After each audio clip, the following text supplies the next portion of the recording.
Good morning, class. Here we start part second of chapter third. We already discussed about how the German defeat in World War First, sorry, and what clause the central powers impose on Germany. ठीक है बेटा, हम देख चुके हैं already ये सब चीज़ें. अब हम देखेंगे इफेक्ट्स ऑफ वार क्या हुआ. ठीक है, तो बेटा, तो इफेक्ट क्या था. द मोनगैंगली नंबर क्रिमिनल्स, हुआ क्या था बेटा. The war had a devastating impact on the entire Germany. और those who support Weimar Republic mainly कौन कौन थे बेटा. सोशलिस्ट थे, कैथलिक थे और डेमोक्रेटिक थे. But the easy target of attack conservative national circle. ठीक है बेटा. The first world war left a deep imprint on European society. Soldiers come to place above. Soldiers जो थे वो ऊपर आ चुके थे. जर्मनी में एक हवा चल रही थी कि आपको अगर ज़िंदा रहना है तो आर्मी ज्वाइन करनी पड़ेगी. लड़कों में ख़ास तौर पे मेंस जो कम्युनिटी थी उनमें ये चलाया जाने का कि उसको आपको एग्रेसिव होना पड़ेगा, स्ट्रॉन्ग बनना पड़ेगा, मस्कुलाइन बनना पड़ेगा, आपको बॉडीज़ वगैरह बनानी पड़ेगी. मीडिया जो है glorified trench life. The truth how ever was soldiers lived in miserable life was, मतलब ये कि उस समय जो सोल्जर्स थे उनकी लाइफ थोड़ी कठिन थी या फिर टफ हुआ करती थी. वो सब हाइड कर लिया गया लोगों से, इस तरीके से इम्पोज किया गया. अब इसके बाद आता बेटा political radicalism and economical crisis. स्वाभाविक है बेटा, उस समय अगर आप इतने तरीके से काम करोगे तो इकोनॉमिकल क्राइसिस आना तो नेचुरल है.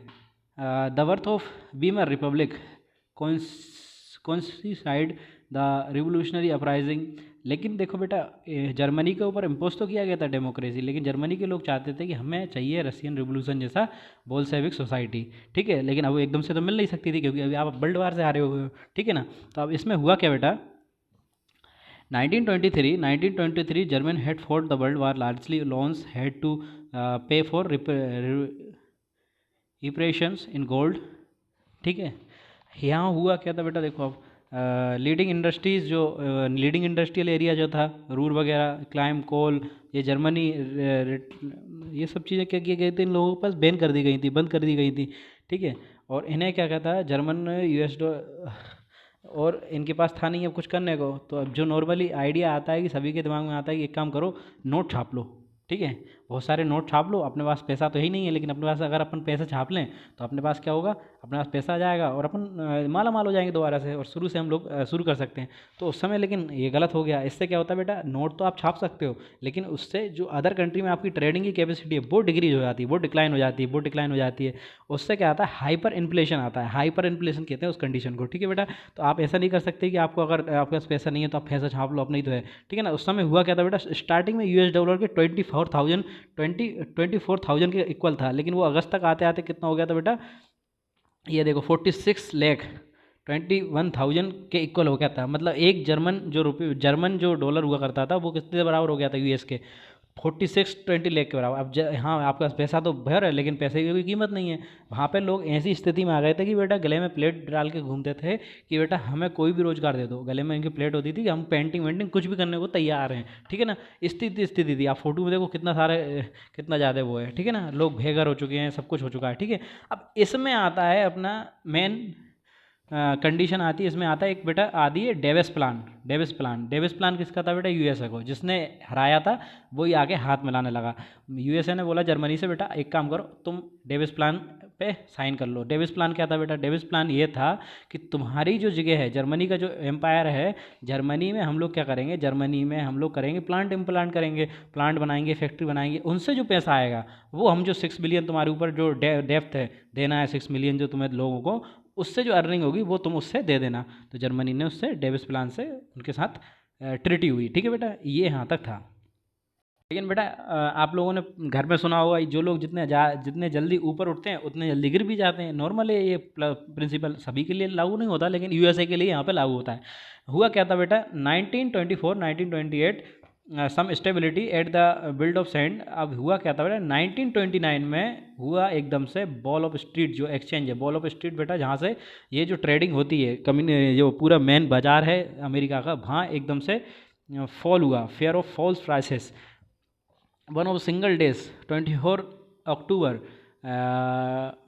अक्टूबर 13 million share were sold was start.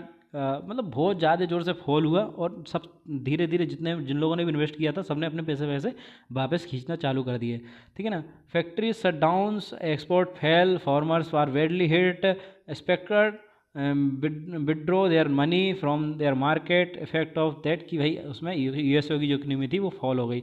और अब जब जो मेन कंट्री थी जो हेल्प कर रही थी जर्मनी की, वही फॉल हो गई, तो जर्मनी की हालत फिर से डाउन हो गई, ठीक है बेटा। Wall of Street the name of world biggest stock exchange located in USA. You have to be remember बेटा, इसको आप नोट कॉपी में नोट भी कर सकते हैं। इसने क्या किया बेटा, इसका रिजल्ट ये था कि अनएम्प्लॉयमेंट बहुत बढ़ गया बेटा। क्या बढ़ गया? अनएम्प्लॉयमेंट बढ़ गया, ठीक है। लगभग 6 मिलियन लोग इधर उधर हो गए। इसमें एक टर्मोलॉजी आती है बेटा, उसको बोलते हैं प्रोलेटियो,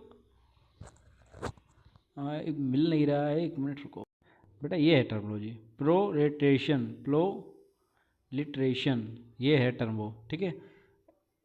ये होता है बेटा, उस समय जो वर्किंग क्लास थी वो रोस्ट हो चुकी थी, स्टिल अनएम्प्लॉयमेंट बढ़ता जा रहा था। Only the organization worker could manage the keep their hands in water. बहुत ज़ोर से पानी की तक कमी आ गई थी। लोग वुमेंस वगैरह बच्चों के लिए बच्चों के लिए खाने के लिए पैसे तक नहीं लेके आ पा रहे थे। बहुत ही ज़्यादा बुरी हालत हो चुकी थी, रोस्ट पोजीशन में आ चुके थे, ठीक है ना।